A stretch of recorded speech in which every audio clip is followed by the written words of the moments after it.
Hey, what's up, Brainiacs? This is Dwight here with you for The Broken Brain, except this is also not The Broken Brain. I am playing a sample, as I do sometimes. I like to highlight creators, and with this being the tail end of Black History Month, I also wanted to promote a Black artist or creator. You've heard me plug Darryl Mansel's movie reviews and movie and fandom programs before, and Darryl gave me permission to share a copy of his movie review from his podcast, Poprika Reviews. They have some long episodes with deep dives into film. They have a show where they compare remakes with the originals. Just all sorts of really cool things over there. You can also check out the Facebook group, Poprika, on Facebook. That's Poprika. Like paprika is a spice, right? But this is pop culture too. So there you go. You put those together, and that's what you got. So Darryl, who goes by the nickname Seed and a lot of his reviews and such, he's given me permission to share this review of Ant-Man Quantum Mania. Oh, and hey, just for fun, let me also highlight a couple of other podcasts that I love, created and hosted by Black individuals. Vega, a sci-fi adventure podcast, is a fictional science fiction story about a bounty hunter in the future sci-fi world. Ivuoma Hall is the host and creator of that, and you can hear her stories there, and it leads to lots of different things you can do to support her art and her work. Maximum Film, another one of my favorite podcasts about movies, hosted by Ify Nwadiwe. You should definitely be listening to that if you're into movies. And lastly, Michael Harriot is a writer who you may follow on Twitter or you may have read his stuff online. He also has a podcast for TheGrio Network, all about race relations, racism, and a lot of very interesting stories about history. You should go and listen to the ones he's been doing all this month about South Carolina and how a majority Black population following the Civil War actually implemented a lot of political successes and things that we still hold to and depend on today. You should check it out. That podcast is called TheGrio Daily. That's one word, TheGrio, TheGrio Daily. And he releases a few minutes every day, which is pretty cool. All right, take it away, Darryl. What is going on, gang? It's me, your boy C, the host. Most of the things right here on Poprika, and we're back with yet another review for you today. Today we're talking Ant-Man and the Wasp, Quantumania, directed by Peyton Reed, starring Paul Rudd, Evangeline Lilly, Michelle Pfeiffer, Catherine Newton, Jonathan Majors, and others have been there as well. Let's get right into it, man. Let's get into this Ant-Man shit. Everything is going great in Scott Lang's world. He's a successful author. He's had his relationship with Hope Van Dyne. His bond with his daughter couldn't be stronger.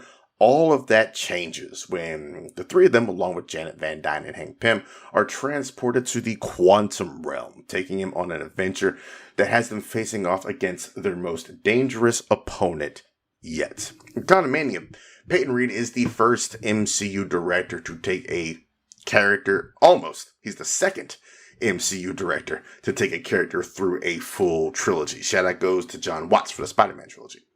With Ant-Man, Reed and his team crafted a simple heist film, a construct that worked famously within the confines of that shared universe. Ant-Man and the Wasp expanded the scope of Scott's world, giving viewers a Ferris Bueller-style adventure comedy focused on rescuing Janet Van Dyne from the quantum realm. With Quantumania, the smaller, more character-focused storytelling has largely been traded in for a wide-ranging, consequence-heavy epic that feels out of step with its previous outings. Gone are the good-natured antics and warmth of the ex-con gang. They're not in this movie. Replaced by, underdeveloped band of freedom fighters who have some intermittent screen time. The tone of the Ant-Man franchise, the foolish absurdity that Paul Rudd has made his bread and butter over the decades, quickly dissipates in the film's opening act, and is replaced by jokes that land at an inconsistent rate and cameos that ultimately amount to nothing. They're written by Rick and Morty writer Jeff Loveness, the overall issue of Quantumania lies in the story, I think. If the purpose of the story is to introduce Kang the Conqueror as the next overarching villain of the MCU, the ball was a little bit fumbled here. With Kang, well, he's an undeniable threat. He doesn't feel like an Avengers-level threat during or after the events of this movie. While the post-credit scenes do a little bit more to push the narrative, the movie itself fails at establishing Kang as a worthy menace, never fully revealing his overall goal outside of escape the quantum realm. The multiverse saga was teased and set up throughout Phase 4, doing double duty as something as a denouement from the Infinity Saga, but after the events of Spider-Man No Way Home and Loki and Doctor Strange, The Multiverse of Madness, audiences were posed to delve fully into the multiverse and Kang's tyrannical reign upon it. But unfortunately, no such thing happens in Quantumania, continuing to leave audiences in the dark about what's coming or anyone's role in it, with the exception of Sylvie. She very clearly defined her role in that last episode of Loki. It's this lack of clear definition that may leave some lukewarm on the run-up to 2025's Kang Dynasty, a movie that Loveness is also the writer of. Starring Paul Rudd, Quantumania takes the time to explore the relationship between Scott Lang and his daughter Cassie. The overall theme and the strongest through line of the trilogy has been Scott's love for his daughter, and this movie continues it. Rudd and Catherine Newton have some excellent chemistry together, I think. Typically, the happy-go-lucky Avenger, Rudd is able to expand a bit thanks to the more dramatic elements of this film. And these scenes, Rudd, as an actor who's proven that he can be just as good dramatically as he can comedically, he handles these with ease. The decision to fixate on Scott and Cassie's relationship comes at the detriment of almost every other character on screen, save Kang, maybe. Hank Pym, once again played beautifully by the seemingly perennially cantankerous Michael Douglas, has woeful little to do in this movie, relegated to the background throughout the majority of its runtime. The same can be said for Evangeline Lilly as the Wasp as well, hanging back and serving little purpose other than to ask the questions that the audience is already thinking. And while the relationship between Scott Lang and Hope Van Dyne was fractured between the first two Ant-Man movies, time has managed to heal all wounds between the two here. Rudd and Lilly are always great together, with Lilly's no-nonsense nature counterbalancing Rudd's goofiness perfectly. With Quantumania, however, audiences don't get much interaction between the characters.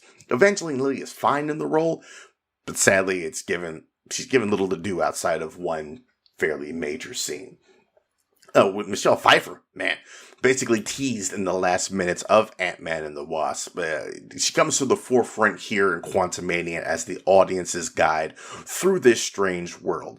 And Pfeiffer carries the weight in the movie as Janet Van Dyne navigates the heroes through the terrain while providing the necessary backstory on Kang. Her agency in the movie cannot be denied. And while she takes a step back, in the film later as it goes on, when Kang and Lang square off, she dominates the first half. Jonathan Majors is Kang.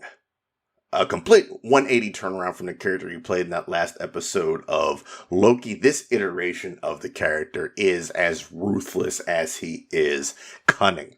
Physically, Majors takes up space on the screen, and while he's roughly the same height as Rudd, it's Majors' presence that makes him seem larger than he is. The first of two antagonistic roles this year, Quantumania shows that while he is up to the task, the script and the story don't rise to his skill set. Majors is fascinating on the screen. Kang the Conqueror doesn't fully reach the expectations levied upon him by producer Kevin Feige. The most disappointing element of this film to me is MODOK, the mechanized organism designed only for killing. While impressive visually and voice acted well enough by Ant-Man returnee Corey Stoll, that arc that began for Darren Cross in the first movie sees a limp and unsatisfying conclusion here. Sprinkled throughout the film generously, a lot of the jokes designed for or surrounding him fall flat in a way that can't help but be reminiscent of Thor: Love and Thunder.